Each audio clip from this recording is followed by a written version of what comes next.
सम्मा सम्बुद्धस्स नमो तस्स भगवतो अरहतो सम्मा सम्बुद्धस्स नमो तस्स भगवतो अरहतो सम्मा सम्बुद्धस्स।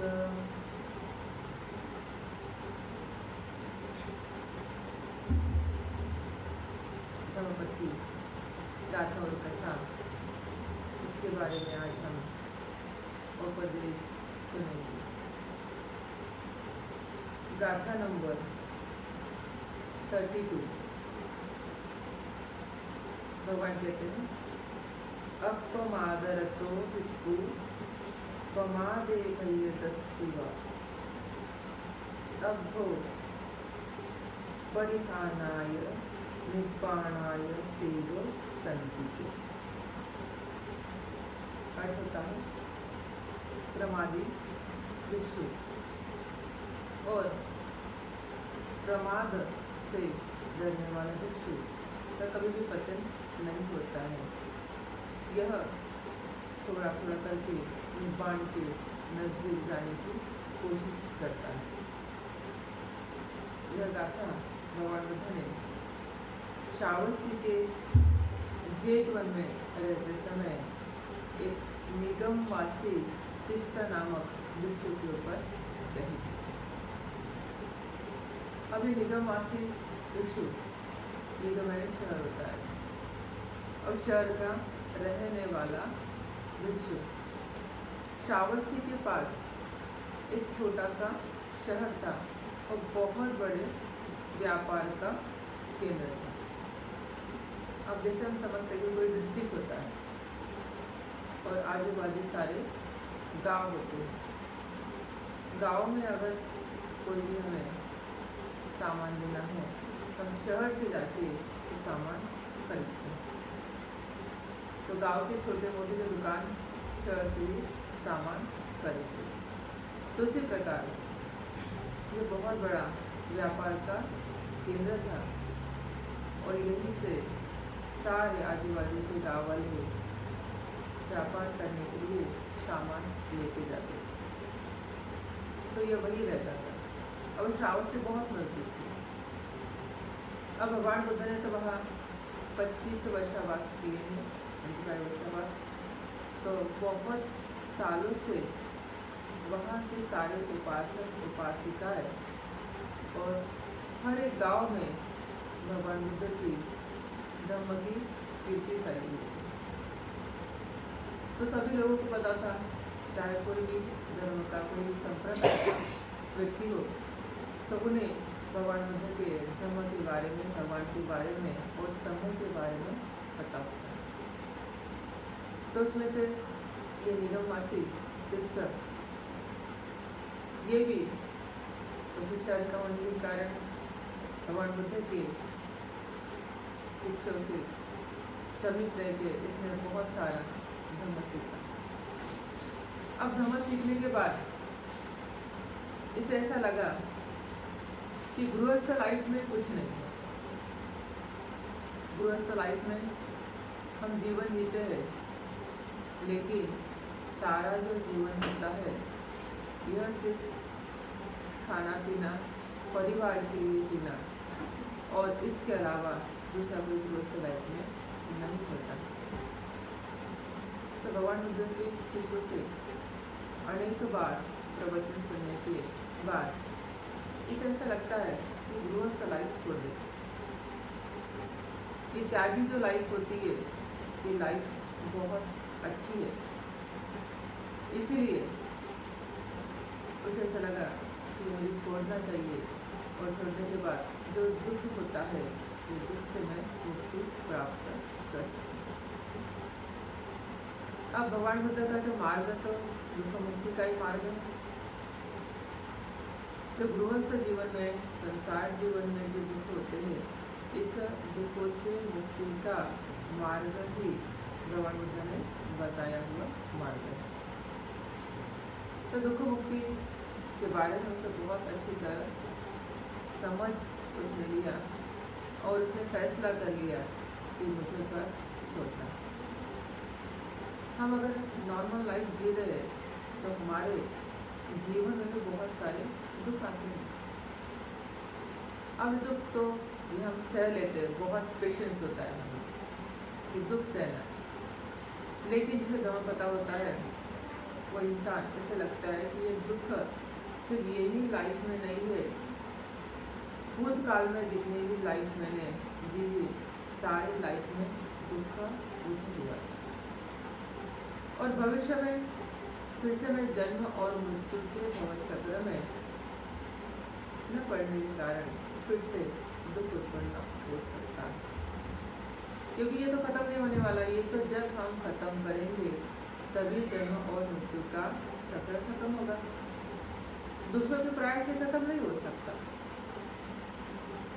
अगर बेटा चाहता है दुख मुक्ति तो पिता या माता अगर प्रयास करते हैं तो नहीं हो पाएगा। अगर माता पिता दुख मुक्ति चाहते हैं तो बेटा दुख मुक्ति के लिए प्रयास करे, नहीं हो पाएगा। तो इसीलिए जिसको दुख मुक्ति चाहिए उसी के लिए प्रयास करना बहुत ज़रूरी होता है। जैसे कि किसी को अगर भूख लगती है तो खाना उसे कोई खाना पड़ता है तो उसी का पेट भरेगा। किसी को प्यास लगती है तो खाना खाने के बाद तो प्यास से बुझाने के लिए तो पानी पीना ही है। तो खाना और प्यास खुद ही बुझानी हो तो खुद ही खाना और भोजन खाना है। बनाना तो कोई होता है, कोई बना सकता है, लेकिन खाना तो हमें पड़ेगा। हमारे मुँह से अंदर जाना चाहिए। अगर हमारे मुँह से अंदर नहीं जाता तो हमें उसका लाभ नहीं होता। जैसे कोई बीमार भी गिर जाता है तो बीमार भी गिरने के बाद इंजेक्शन दवाई को लिया, उसी बीमारी को कम करने के लिए रोगी को लेना पड़ता है। माता या पिता लेके बीमारी तक नहीं जाती। तो खुद का खुद ही साफ करना होता है, दूसरा कोई प्रयास करे तो लाभ नहीं होता। तो ये जीवन का रूल है, नियम है।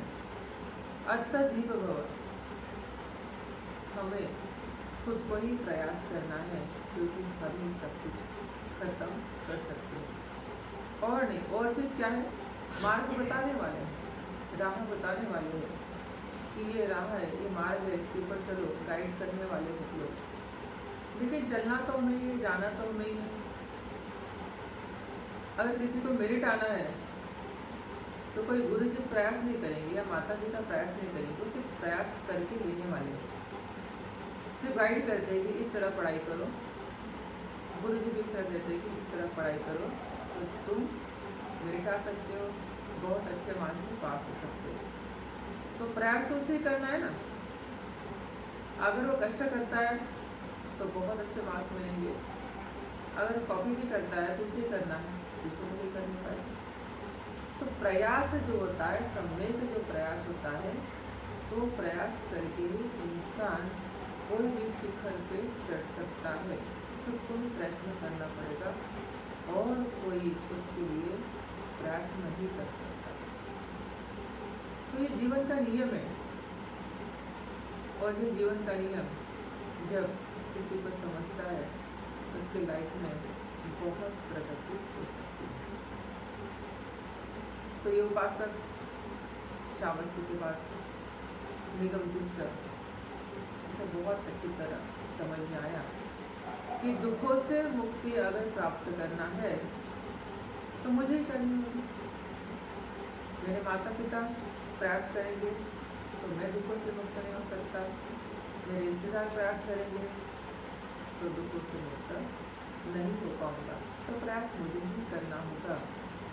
तो सोचते हैं, अपने माता पिता से परमिशन लेते हैं, पत्नी से परमिशन लेते हैं, तो कहते हैं कि संसार जीवन मुझे त्याग करना है, अभी इसके बाद में संसार जीवन नहीं जी सकता, इच्छा नहीं है मेरी। इस प्रकार तो फिर जाते भगवान बुद्ध के पास, और भगवान बुद्ध के पास जाने के बाद कहते कि भगवान, मैंने मेरे माता पिता की परमिश ली है, पत्नी की परमिश ली है, आप मुझे दिशा दे, प्रवज्ञा दे, ताकि मैं दुखों से मुक्त हो पाऊँ। तो भगवान उसके मन की अवस्था देखते हैं और उसे प्रवचित करते हैं। अब प्रवचित करने के बाद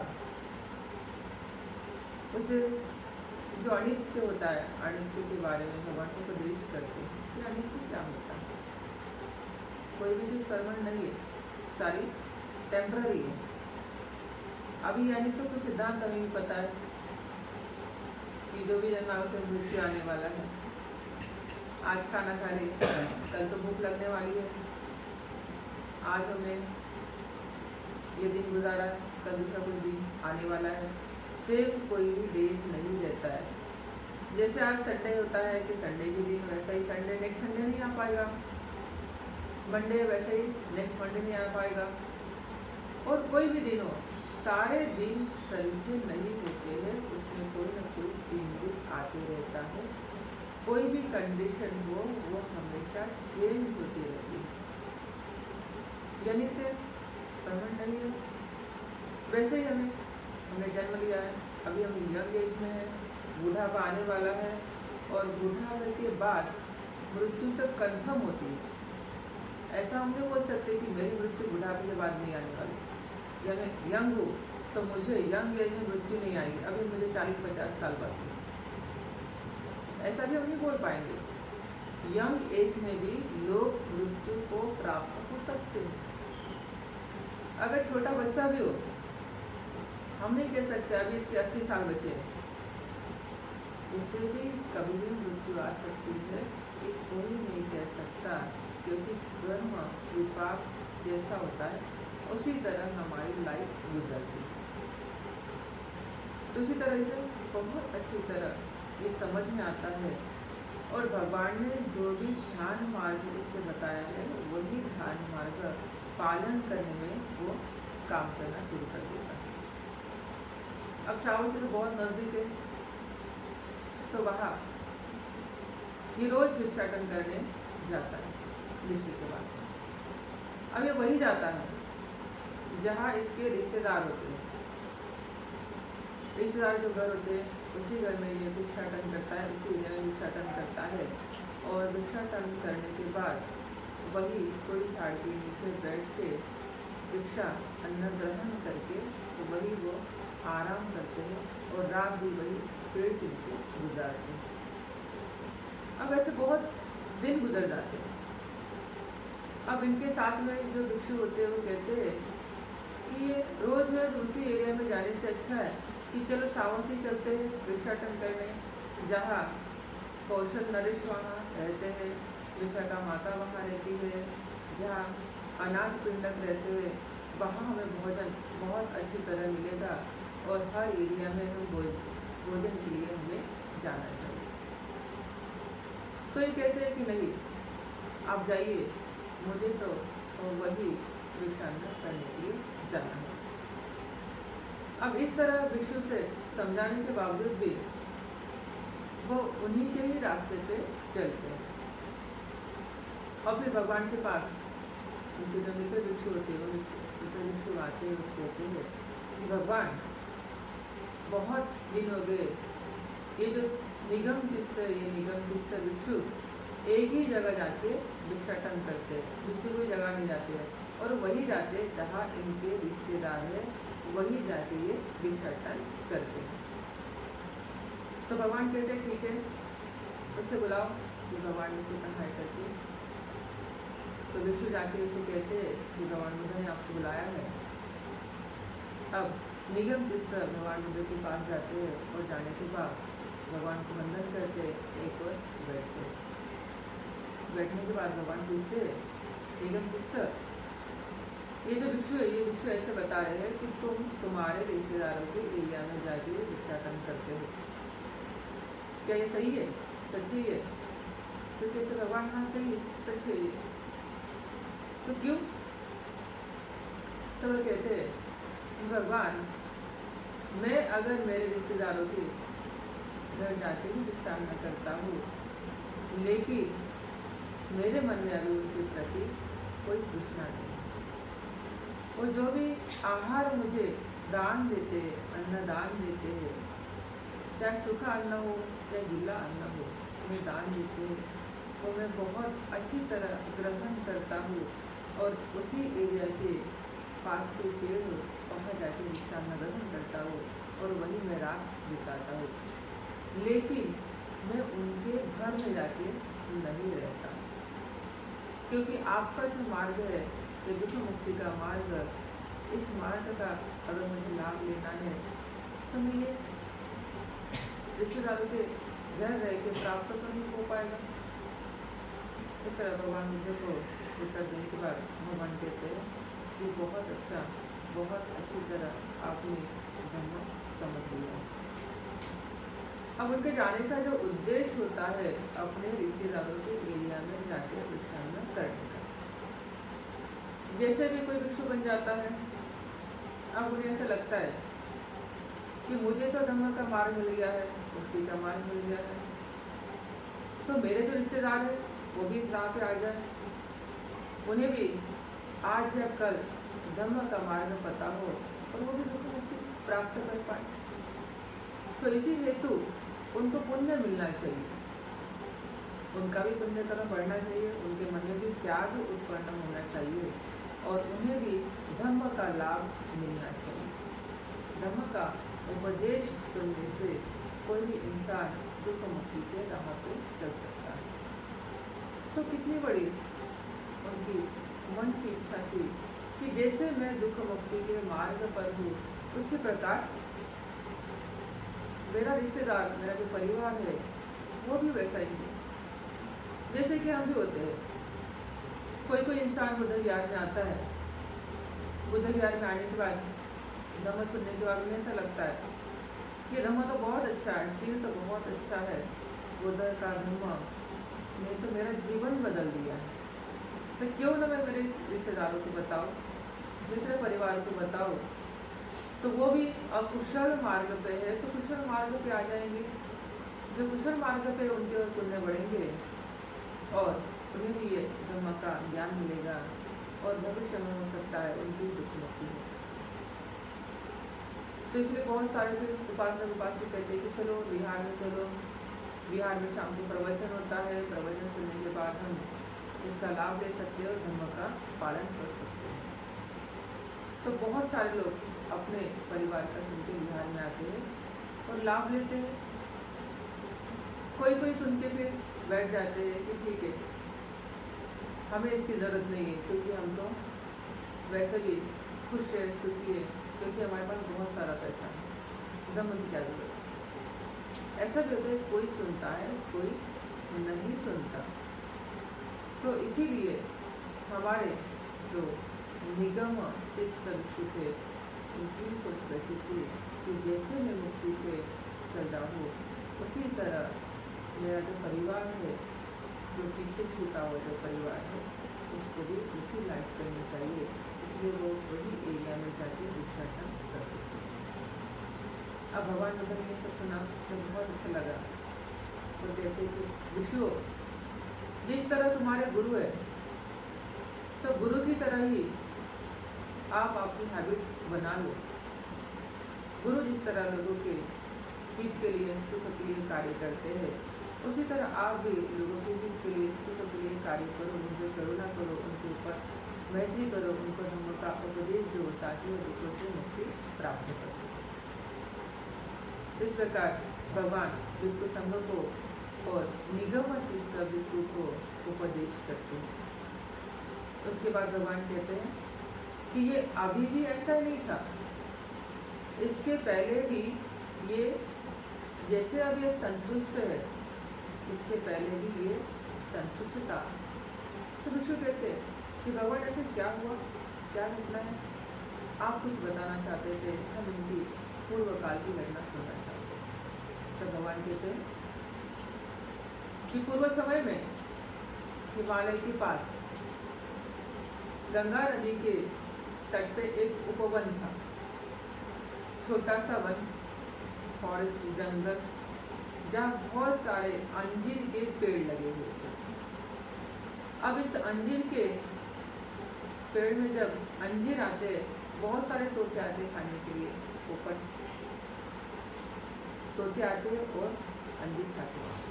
तो उसमें एक तोते का राजा भी था, प्रमुख। अब जब सीजन होता है, अलग अलग फल आते हैं, तो फल खाने के लिए बहुत सारे तोते, अलग अलग प्रकार के पंछी वहाँ आते हैं और फल खाते हैं। तो एक समय आता है कि फल ही नहीं लगते, क्योंकि बारिश न होने के कारण फल नहीं लगते हैं। फल जो भी छोटे छोटे होते हैं पकने से पहले सूख जाते हैं। कुछ झाड़ होते हैं वो सूखने आते हैं, तो तोते सोचते कि चलो हम दूसरे घर चले जाए, क्योंकि यहाँ अगर हमें खाने को फल नहीं मिले तो हम मर जाएंगे। क्योंकि यहाँ इस समय तो बारिश नहीं हुई, पूरा अकाल पड़ गया है। तो वह उनके राजा कहते हैं कि चलो हम यहाँ ये उपवन है, ये उपवन छोड़ के हम चले जाते हैं। तो राजा कहता है आप सब जन चले जाओ, लेकिन मैं ये छोड़ के नहीं जाने वाला।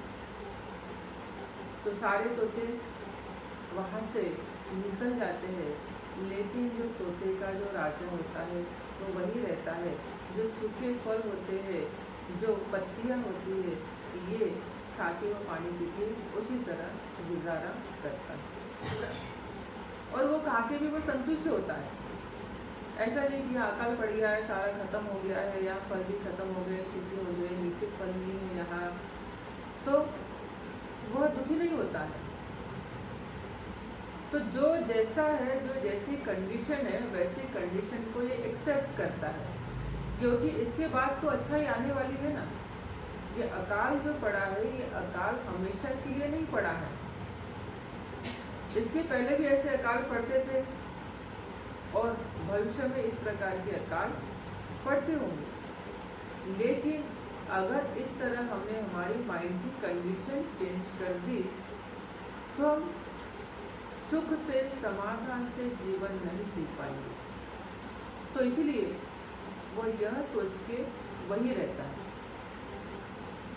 और एक समय ऐसा आता है कि फिर से बारिश होने के बाद बहुत सारे अंजीर वहाँ लगना शुरू हो जाते हैं, अलग अलग प्रकार के फल वहाँ लगना शुरू हो जाते हैं, और ये वह काफी संतुष्ट होता है, समाधान होता है कि जब दुख में, अकाल में भी ये संतुष्ट था, समाधान नहीं था। और इसी तरह जब अच्छाई आई, सुख आया, तब भी ये संतुष्ट था, समाधान था। तो भगवान कहते हैं कि देखो, जब दुख आता है उस समय मन विचलित हो जाता है, और विचलित अवस्था मन को एकाग्र नहीं कर पाती, निर्वाण की तरफ नहीं लेके जा सकती। इसीलिए ये जैसे अभी संतुष्ट है, ये चाहे रिश्तेदारों के घर से अगर भिक्षान्न मांग के खाता है, फिर भी ये संतुष्ट है, उनकी तृष्णा में पड़ा नहीं है अब तक, और ना इसे उपादान हुआ है। इसका जो मार्ग इसने अपनाया है, यह मार्ग इसने पहले भी नहीं छोड़ा था, और ये मार्ग वो अभी भी नहीं छोड़ रहा है। तो इसका जो मार्ग इसने अपनाया है, यह मार्ग पर वो चल के अपना जो रास्ता है वो रास्ता पार करने वाला है। तो चित्त की अवस्था कैसी होती? अगर किसी को निब्बाण अगर प्राप्त करना है, कोई ठान लेता है, अधिष्ठान होता है, और उसके प्रति कष्ट करने की बहुत इच्छा होती है, प्रयास करना होता है, सम्यक प्रयास करना होता है। जब हम सम्यक प्रयास करते हैं तो कोई भी मंजिल हम प्राप्त कर सकते, सिर्फ निब्बाण ही नहीं है, कोई भी मंजिल हम प्राप्त कर सकते हैं, लेकिन उसके लिए हमारा कष्ट करना बहुत ज़रूरी है, सम्यक प्रकार के प्रयास करना बहुत ज़रूरी होती है। चाहे हमें जॉब के लिए प्रयास करना हो, या हमें पढ़ाई के लिए प्रयास करना हो, या हमें कोई मंजिल और प्राप्त करनी हो, या निब्बाण प्राप्त करना हो, तो कोई भी हो तो उसके इसमें कष्ट करने से अलावा दूसरा कोई मार्ग नहीं होता, उसमें शॉर्टकट नहीं होता है। और धम्म में तो नकल चलती ही नहीं है, धम्म में कॉपी करके हम दोनों का अवॉइड नहीं कर सकते, वो तो कॉपी हमारे लिए ही हानिकारक होती है। अगर हम लोगों को बताएंगे मैं बहुत धार्मिक हूँ, मैं सफ़ेद कपड़े पहनती हूँ, मैं सफ़ेद कपड़े पहनता हूँ, बिहार आता हूँ, तो ये सिर्फ धार्मिकता नहीं होती है, तो ये सिर्फ एक प्रकार का हम कह चित्त की अवस्था है। अगर कोई इंसान खुद को धर्मवान कहता है तो उसके चलने में, बोलने में, रहने में, सारे बिहेवियर में वो समझ में आता है कि धार्मिक है। वो सिर्फ हम ही नहीं जानते, सारा जो जग है, सारा जो लोग है, सारा परिवार है, मित्र परिवार है, सब कुछ वो जानता है। उसे का भगवान कहते हैं कि इंसान की प्रगति हो रही है, ये भी लोग जानते हैं, इंसान की दुर्गति हो रही है, ये भी लोग जान सकते हैं कि उसका बिहेवियर जान के वो अच्छाई के रास्ते पे है, तो उसका बिहेवियर जान के हम जान सकते हैं अच्छाई के रास्ते पे है। जैसे कोई बहुत कष्ट कर रहा है, बहुत कष्ट कर रहा है, हमें उसके कष्ट दिखाई देते हैं, हमें उसका प्रयत्न दिखाई देता है, तब हम समझते हैं कि ये लड़का कुछ ना कुछ आगे करने वाला है। कोई लड़का ऐसा होता है जो दिखने में कोई कष्ट करने वाला नहीं होता है, प्रयास करने वाला नहीं होता है, तो हम देखते हैं कि ये पास होने वाला नहीं है, ये आगे बढ़ने वाला नहीं है। उसके देखने से, समझने से हम ये इंटीमेशन कर लेते हैं कि आगे ये सक्सेस होने वाला है या सक्सेस होने वाला नहीं है। तो उसी प्रकार निगमवासी तीसरा जो भिक्षु थे, उन्होंने भी कहा था, अगर मैं मेरे उसी रिश्तेदारों के साथ अगर मैं इस प्रकार का भिक्षांदन ग्रहण करता हूँ, लेकिन मुझे अटैचमेंट नहीं है, जो मेरा मार्ग है वो संतुष्टि का, समाधान का, निपान का मार्ग है, मेरा पतन नहीं होने वाला है, तो वहाँ रह के भी वो क्या करते हैं, प्रयास करते हैं और दुख मुक्ति का लाभ लेते हैं। यहाँ भी जब भगवान बुद्ध के संग में रहने के बावजूद भी, दूसरी तरफ जाके भिक्षाटन करने के बावजूद भी वो वही वैसा ही रहते हैं, वैसा ही उनका बिहेवियर रहता है, कोई बिहेवियर चेंज नहीं होता है इस प्रकार। तो ये संतुष्ट, समाधान और जो ध्येय होता है देह के प्रति जो अपनी प्रतिक्रिया होती है, ये बहुत महत्वपूर्ण होती है। तो किसी भी इसमें तो निब्बाण प्राप्त करने वाला जो भी भिक्षु होता है, या कोई भी उपासक होगा, उपासिका होगी, तो उसको ठान लेना चाहिए कि मुझे ये आगे करना ही है और करना ही पड़ेगा, क्योंकि मुझे ही दुख मुक्ति चाहिए, औरों को दुख मुक्ति नहीं चाहिए। तो इसी प्रकार भगवान कहते हैं जो अप्रमादी होते हैं और प्रमाद से डर लगता है, इसे प्रमाद से बुरा काम करने से, बुरा काम करने से डर लगता है, जैसे कि डर सिर्फ एक ही बात का नहीं होता है, मृत्यु का भय होता है। तो धम्मक इसमें मृत्यु का भय का ही डर बताया गया है कि अगर ये जन्म में, ये वर्तमान लाइफ में अगर मैंने मेरी मुक्ति प्राप्त नहीं कर ली, निब्बाण प्राप्त कर लिया, तो फिर से मुझे जन्म और मृत्यु के चक्र में आना होगा। तो इस भय के ही डर से वो इंसान निब्बाण की तरफ भागता है, चाहता है कि मुझे फिर से लाइफ नहीं चाहिए और मैं इसी लाइफ में दुख मुक्ति का मार्ग प्राप्त करूंगा और निब्बाण प्राप्त करूंगा। तो अप्रमादी लोग जो होते हैं वो कंटिन्यू प्रयास करते, कभी कोई भूल नहीं करते, प्रमाद से डरते, गलतियों से डरते कि गलतियां हो गई, रास्ता भटक जाएंगे, इसलिए प्रमाद से डरते हैं, इसलिए उनका पतन नहीं होता है, ह्रास नहीं होता है, उनका नुकसान नहीं होता है, वो उसी मार्ग के ऊपर चलते हैं और निब्बाण प्राप्त कर सकते हैं। तो निगमवासी भिक्षु इसी प्रकार प्रयास करके एक दिन वो अनंत बन गए और भगवान मुझे कहते हैं यही मेरा बेटा है जो कल्याणकारी मार्ग उसने प्राप्त कर लिया है।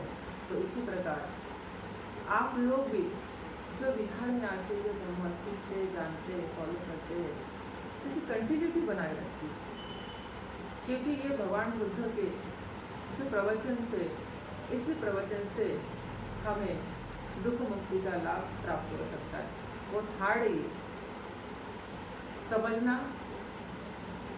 हार्ड है, हम ही जानते हैं। निब्बाण बहुत इजी है, कोई लोग निब्बाण नाम रख देते हैं, कोई मरने के बाद होता है निर्वाण हो गया, इजीली बोल देते हैं, निब्बान इजीली नहीं हो पाता, बहुत कुशल कर्म उसके पास चाहिए, बहुत सारे पुण्य कर्म उसके पास चाहिए, धम्म समझने की इच्छा चाहिए, धम्म पालन करने की इच्छा चाहिए, तभी व्यक्ति ये प्राप्त कर सकता है, अन्यथा प्राप्त कर नहीं सकता। उसके लिए बहुत सारा हमारे पास कुशल कर्म होगा तो उसी मार्ग पे हम चलते जाएंगे, अन्यथा फिर भटक जाएंगे। जैसे यहाँ से गए, हमें बहुत अच्छा लगेगा, बहुत अच्छा कि आने भी यहाँ से प्रवचन मिल दिया निब्बान के बारे में। अभी मैं तो निब्बान का प्रयास करूँगी क्योंकि गृहस्थ लाइफ से मैं थक गई हूँ। घर जाने के बाद